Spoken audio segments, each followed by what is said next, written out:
Weekend nel Levante genovese, dal 14 al 16 novembre. Arte, castagne, borghi e un po' di magia ligure. Pronto a uscire dal divano? Si parte venerdì da Genova con le visite guidate di maledetti architetti. Palazzi, sopraelevata, scorci nascosti, e tu che fai il turista intellettuale. Sabato a Camogli c'è Artigianando, giornate rosa, artigiani, modellismo, creazioni uniche. Vai per curiosare, turni con mezzo salotto nuovo. La mattina, a Ruta di Camogli, mercato agricolo, formaggi, miele e verdure di chi la terra la conosce davvero.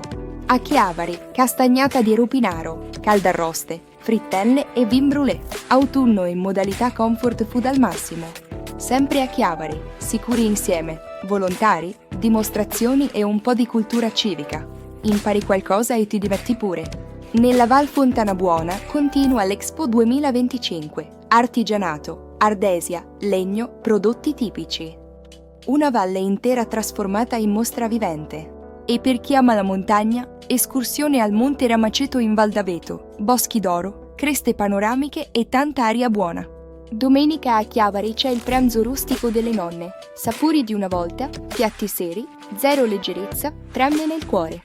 A San Salvatore di Cogorno, castagnata dell'Ardesia, castagne, musica e profumo di legna nell'aria. A San Colombano Certenoli, un'altra castagnata per l'estate di San Martino, scusa perfetta per uscire e dire l'autunno l'abbiamo vinto noi.